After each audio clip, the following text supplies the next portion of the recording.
Tağın Ciydek'in anın bilen atına uzub gitti. Hayırlı kın isenlermisiz efirde Qozan Teleradio Kompaniyasının Adımlar programısı. Bu şıvarlı seriye Habibolina hem Şumbay bilen. Selam.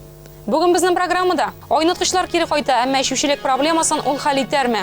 Fransiyada men ko'zlari qayib ketdi. Bu ish bilan shug'ullanib pajarniy var. Patriotizm hislari tarbiyalovning yangi usuli Volgograd tajribasi Qodah sahifasida. Biz tatarcha film tushirishga ssenariylar izlaymiz. Tatar kino san'atini qisqa filmlar bilan qutqarib bo'larmi? Qisqagina formatda kishining yozmishi, zo'r problemalarni, millat yozmishini ko'rsatirga kerak. Yozuvchilar jirli nega adiblar qalamni garmonga olishtirdi.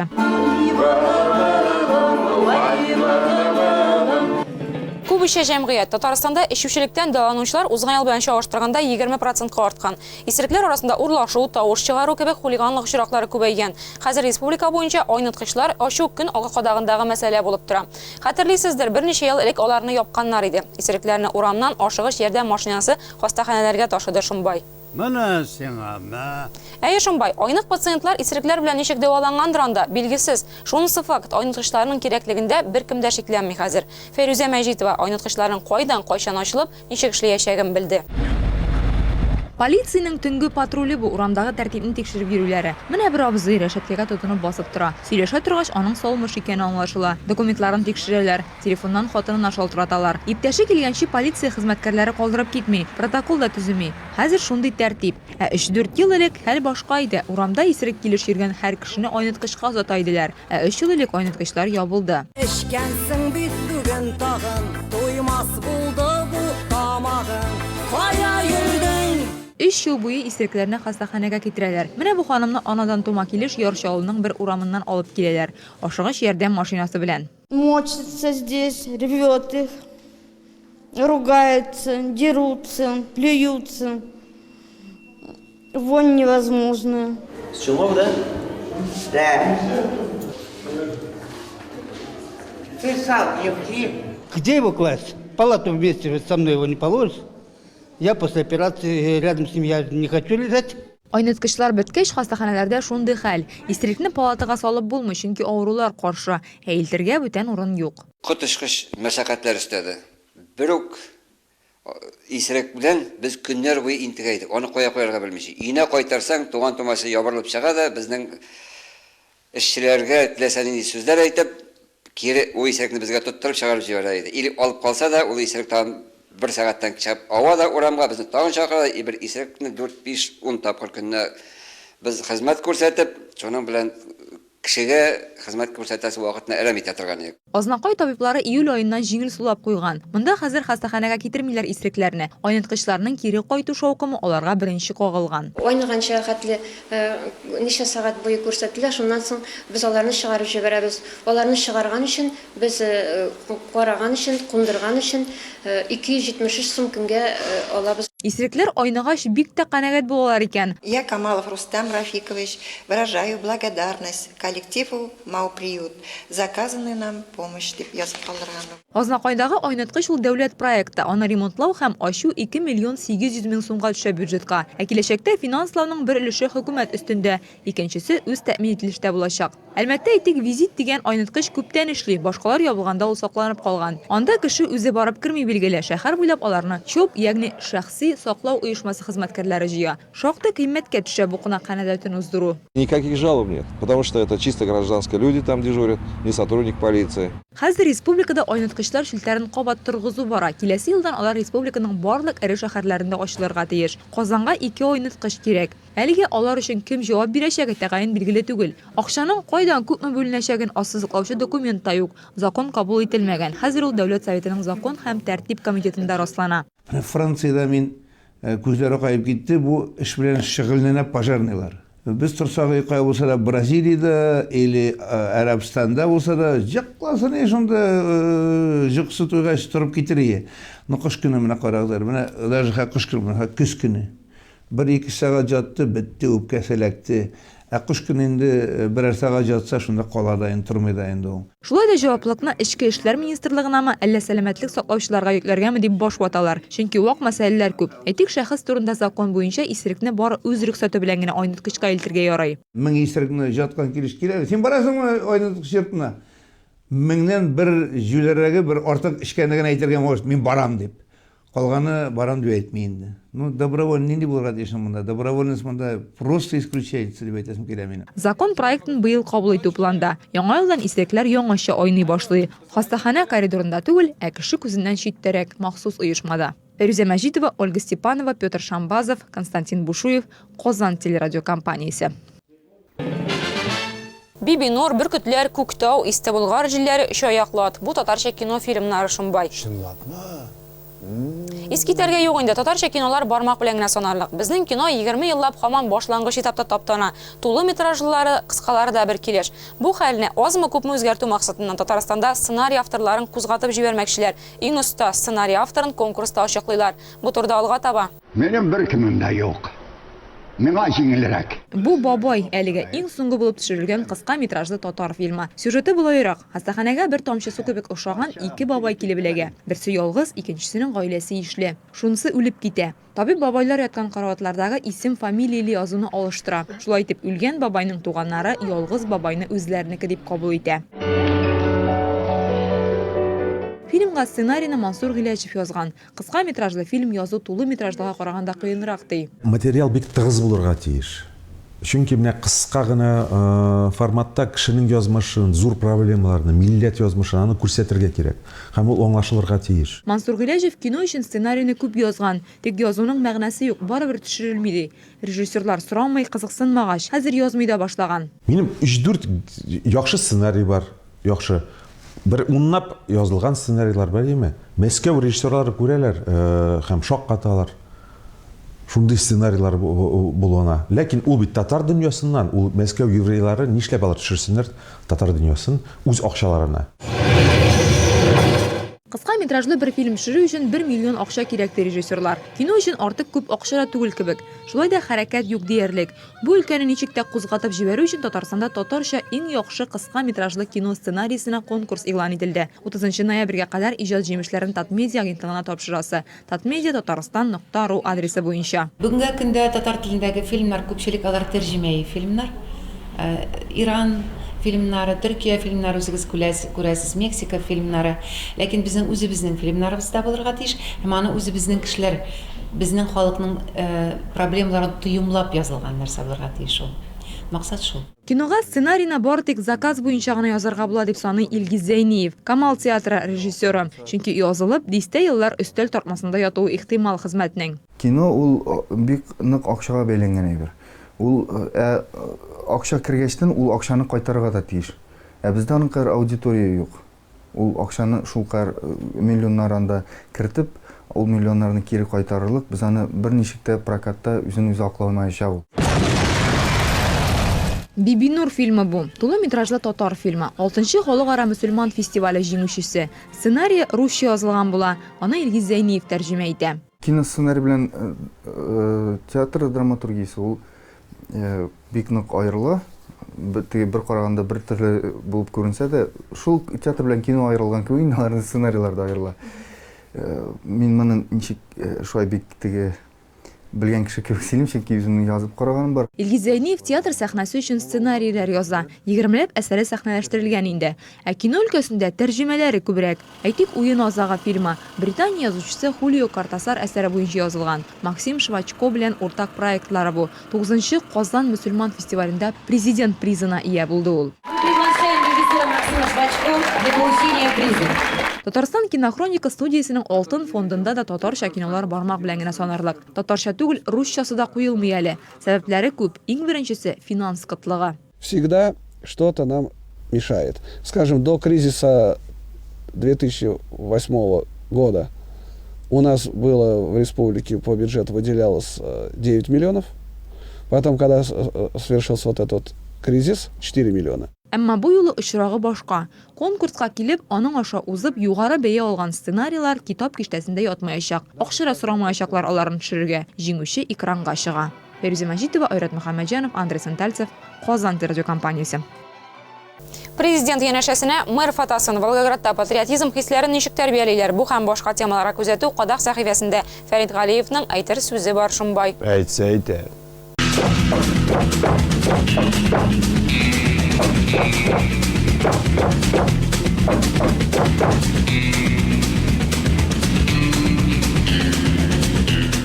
Исәнмесез, Россия президенты карары белән Дәүләт Думасы депутатларының хезмәт хакы артты. Хәзер алар ай сайын 253 мең сумга кадәр акча алачак ди. Бу уңайдан октябрь ахырында ЛДПР җитәкчесе Владимир Жириновский ризасызлык белдергән иде инде. Аның сүзләренчә 70% депутатлар начар эшли. Шуңа да карамастан хезмәт хакы арту аларга да кагылачак. Хәзер 300 мең сум, язга таба 400, аннан соң тик утырган өчен ярты миллион сум акча ала башларлар микән дип белдерде ул. Закон чыгаручыларның хәзер 253 мең сумга кадәр җитәчәк акчасының 51 меңе генә чын хезмәт хакы, а калганы айлык премия. Эш өчен ясала торган бүләк ди. Это кошмар, кошмар! Акчаның артыгы юк инде аның. Күпме булса да җитми ул. Шәхсән мине гел бер сорау борчый. Нигә гади эшченең хезмәт хакын арттырганда тиеннәр белән, өстәгеләрнеке очрагында меңнәр белән эш итәләр икән? Җавабы: Аршаларда тумагач, ичмасам берәр туганым сөт җыючы булмагач. Хәзер күршеләргә күчик. Волгоград шәһәре түрәләре балаларны үзенчәлекле ысул белән патриотизмга өйрәтмәкче булган. Җирле җитәкчеләр һәр балалар бакчасы һәм мәктәптә президент Владимир Путин белән премьер-министр Дмитрий Медведев портреты эләргә кушканнар. Шуларга өстәп үзләренекен дә онытмаганнар. Өлкә губернаторы Сергей Баженов һәм Волгоград мэры Ирина Гусеваның да фотосурәтен булдырырга буйрык биргәннәр.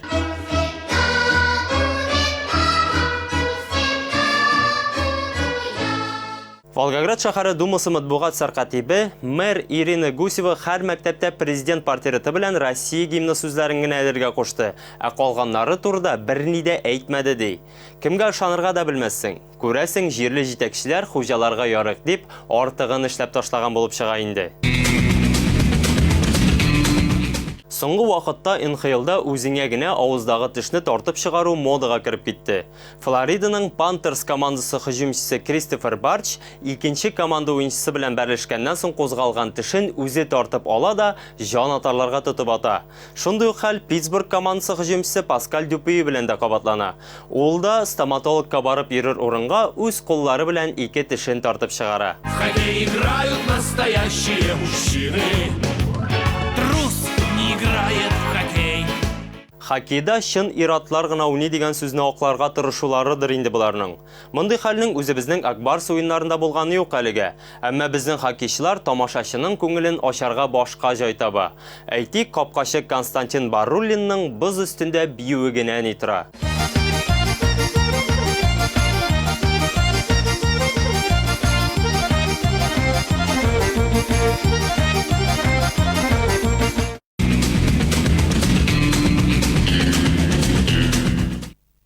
Сексенде ничек 18-дә каласы программаның икенче яртысында бәян итәрбез. Хәзер 1 минут реклама.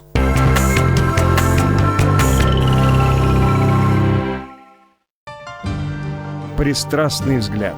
Чем запомнились 16 министерских лет Николая Щелокова в МВД СССР? Смотрите на нашем канале 10 ноября в 17 часов.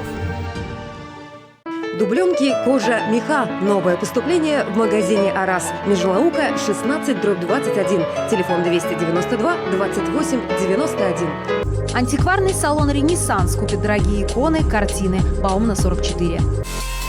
Спортивный комплекс «Сватан» предлагает бассейн, тренажерный, баскетбольный и хореографический зал. Ледовая арена. Ждем вас. Норка, Мутон, Дубленки на Новоторской ярмарке во Дворце спорта с 13 по 17 ноября. Распродажа. Утилитный теплоценоватор. Поликарбонат «Актуаль». 272 12 14. МУМ. Магазин низких цен.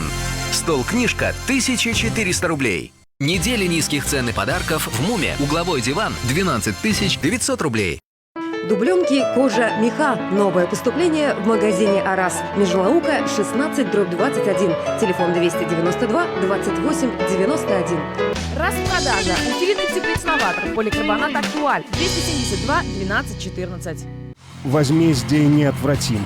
Смотрите на нашем канале. Жить меня не могу я. Дела давно минувших дней в криминальном документальном сериале «Черное озеро». По выходным в 19:20, по будням в 13:15. Реклама на телеканале «Казань-Звезда» 515 71 65. Программаны devam etib isimləri MA başlanğan жетекçiler turunda səhifəyə köçəbiz. Efirdə MMM+. Minnaxanov Rüstəm adının axırında Rostov ülkəsində idi. Ona qədər ul Qozanda Federasiya Sovetı rəisi bilan uçraşdı. Valentina Matviyenko Tatarstanga intellektual milik temasına bağışlanan kengəşmə uzdurğa kildi. Prezident bilan gəmə vaxtında aktual temalarını көтәрделәр. Mintimir Şaymiyev Мәскәүгә барып кайтты. Россия иҗтимагый телевидениесе советы утырышында катнашты. Аңа кадәр телекомпанияның студиясын карады. Үз чыгышында Минтимир Шәймиев яңа каналның рухи мәгънәсен билгеләп үтте һәм җирле телекомпаниялар белән хезмәттәшлек буенча берничә тәкъдим кертте. Мөхәммәд Шифәрит атнаны Татарстанда яшәүче милләт вәкилләре куйган зур концерттан башлады. Кәрим Тинчурин театры милли бизәкләр белән тулы иде бу көнне. 500-дән артык катнашучы аларны 2000 кеше арасыннан сайлап алганнар. Понимание того, что в основе многонациональной России вот то понимание того, что согласие и дружба между народами, несмотря на разность языка, на разность традиций, обычаев, разность культуры отдельных народов, мы все живем в одном доме и должны относиться к этому как наше великое достояние. Медшейн Сур Казан ветераннарына сокланып кайтты бу атнада. Бәйрәм арасында мэр башкаланың Ивушки ансамблен юбилее белән котлады. Алар 30 ел сәхнәдә. Ансамбль гади түгел, монда Гәби бабайлар сугыш һәм хезмәт ветераны. Алар сугыш җырларын башкара, иң мөһиме үзләре язганында җырлый. Вот язык не поворачивается назвать этих людей пожилыми, потому что молодые глаза, звонкие голоса. И на самом деле нам песня «Строить и жить» помогает. Это вот тот самый случай, когда песня каждое сердце трогает. Adımlar televizorda, internetdə һәм социаль челтәрдә бар. Интернет адресыбыз kzn.tv сайты, социаль челтәрдә программа ВКонтактеда. Безгә кушылырга мөмкин. 80-дә доллар 18-дә кебек биналары төзекләнгән репертуар яңа труппада яңа артистлар. Кәрим Тинчурин исемендә Татар дәүләт драма һәм комедия театры бу атнада юбилей уздырды. 80-дә кеше карт була, театрда алай димәссең. Заманча электрон киосклар, яңа форматта классик әсәрләр, үзгә почерклы режиссерларында. Театр яратучы тамашачыларны монда ничек үзләренә каратмакчылар. Лейсан Сабирова күрде. Юбилейны алар яңа сулышлы классик спектакль белән каршыла. Тинчурин сәхнәсендә янә сүнгән йолдызлар. Хәзер инде башка артистлар, музыкантлар яңа декорация белән. Режиссеры да яшь, Резида Гарипова, әмма татарчасы кыен булып чыкты. Мы решили его восстановить уже в новом формате. Мы решили использовать больше бытовых сцен, нежели символизма. Решили использовать живой ансамбль музыкантов, в котором играют скрипка, флейта, барабаны, контрабас. 80 яшьтә кеше лыгайса да театр өчен бу әллә ни зур түгел. Яшьлек ташкыны активлык хөкем сөрә бирде. Юбилей сезонында тамашачыларны Шекспирның Гамлеты белән куандырдылар. Сәхнәдә түгел, ә фойеда уйнап. Гамлетны татарча яшь артист Артем Пискунов сөйләтте. Бу бик таләпчәнлек тели үзенә карата. Татар халкы алдында шундый зур әсәрдә уйнау, Гамлет ролен башкару, бик танылган артистлар уйнаган бит инде аны. Яңалыкка юллар ачык, әмма бер традиция гел шул килеш кала. Һәр чыгыш алдыннан җыелып уңыш йөриләр. Бу Тинчурин труппасының тамашачы күзеннән сакланган ягы. Өлкән театрның өлкән артистлары. Аларга инде хәзер Тинчурин театры тамгасы куелган. Спектакльләр балаларына, театр бинасы туган йортларына әйләнгән. Biz инде артистлар рольләребезне бала белән чакыштырырга өйрәнгән, күнеккән һәм бул шулай да. Чөнки теге приказ чыгып, сиңа шушы роль бирелгән дигән көннән башлап, нинди генә булуына карамастан, без аның белән яшибез, аның өстендә эшлибез һәм инде ул чыккачтын тамашачыга күрсәткәннәсен дә тукталып калмый. Иң авыр бирелгәне булды беренче оркестр белән эшләгән җәйпне Аршин Малаланда гаскәр. Иң җиңел бирелгәне менә актив искәртешкәне хәзер Пурсаньяк, Галиҗанап Пурсаньяк мәльерне үзем тәрҗемә ясаган идем. Менә шуны бер сулышта эшләнде ул. Бу театрдан башка үземнең киләчәк тормышымны күз алдына китерә алмыйм. Мин бу театрда тудым, бу театрда мин кеше булдым, бу театрда мине таный башладылар. Бу театрда миңа исем бирделәр. Бу театр шуңа күрә минем туган йортым, торган өем. Юбилей Тинчурин театры бай сәхнә багажын, традициялар һәм тагын күп санлы яңалыклар белән каршы ала. Электрон киоск эчендә язылган топланган мәгълүмат шул бер үк булачак. Ләкин шул бер үк мәгълүматны төрле җирдә куеп, менә штоп кешеләр нинди генә булса да мәгълүмат аласылары килеп, шушы киоскына килеп, алар аңа басып, шушы кнопкаларына үзләренә кирәкле мәгълүматны алырлык булсыннар. Безнең турда һәм интернет булмаган кешеләргә карыйнда. Безнең интернетта яңа сайтыбыз чыгачак. Узакламый. Һәм билетлар да интернет аша алына башлаячак. Кимҗанова Зулейха, Зинуров Тимур. Артистларны бер вакытта бер сәхнәдә барысында бергә тоту сирәк күренеш. Моның өчен айрым дата кирәк. Театрның 80 яшьлек юбилее кебек. Ләйсән Сабирова, Ленар Хуҗахмәтов, Александр Лобанов, Казан телерадиокомпаниясе. Әдәбият табасын кыздыручылар хәзер сәхнә кыздыра. Язучылар берлеге каршында эшләп килүче Тукай клубы укучыны әдәбиятка җәлеп итүнең яңа формасын үзләштерә. Монда татар язучыларын җырлата башлаганнар. Дөресе шулай шунбай, әмма ни хикмәт язучылар берлеге рәисе Рафис Корбан үрнәк күрсәтмәде. Концертта ноток белән генә шикләнде. Гомумән гитара кыллары яшь буын, өлкән буын вәкилләрендә бер дулкында тибрәтте. Язучылар кыздырган сәхнәнең температурасын Ленар Закиров тойымлады. Бары бүген, бары шушы бүлмәлә һәм бары берничә минутка өр-яңа трио оешты. Әхәт Гафар, Йолдыз Миңнуллина һәм Илнар Байназаров ай былбылымны башкарачак һәм әйтергә кирәк, өр-яңа яңгырашты.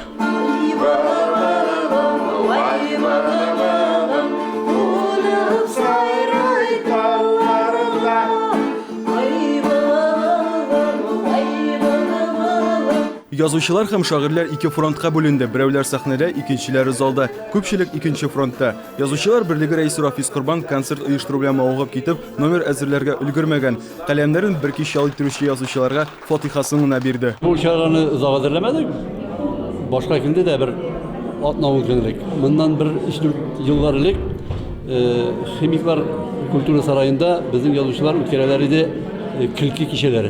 Ут күршеләребез башкортлар да монда. 10 кешедән торган делегация булып килгәннәр Казанга. Киңәшмәгә килгәннәр дә концертка да сугылганнар.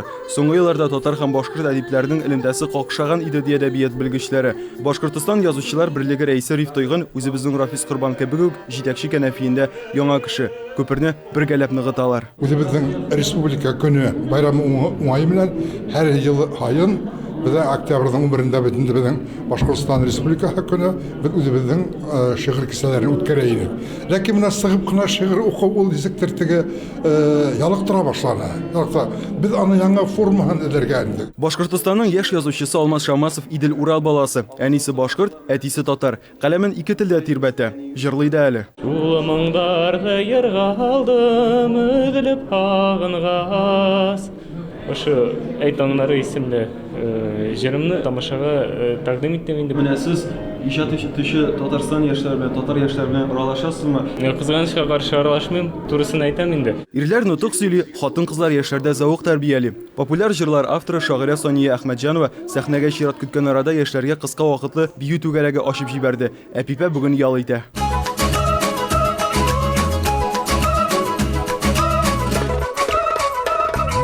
Соня апа, сізме сіз түгелме танып та алмайсызмы бу образда? Мин бүген үземне танымыйм җегетләр. Соня апа, сез менә яшәргә нинди бию өйрәтәсез? Бу ничек дип атала? Бу әдрән диңгез биюе. Минем билсәгез Гәрәбә дигән китап чыккан иде бит инде. Мин соңгы вакытта диңгез белән җирләндем. Минем сезгә бик зур үтенечем бар. Менә мине дә шушы яшьләр кебек, сезнең кебек биергә өйрәтә аласызмы? Бик рәхәтләнеп.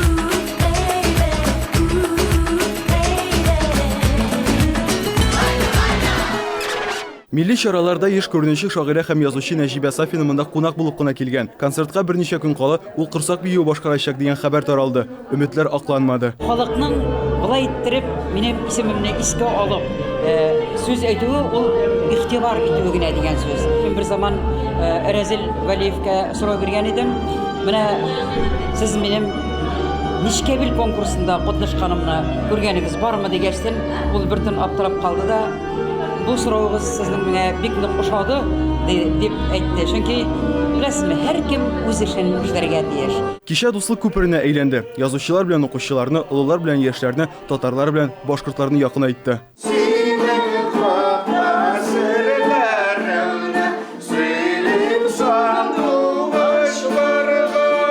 Ленар Закиров, Айрат Мөхәммәтҗанов, Казан телерадиокомпаниясе. Шундый эшләр тора барган эшләгән адымнар күрсәтер, тагын 7 көннән шушы вакытта очрашыйк. Сау булыгыз. Хушыгыз.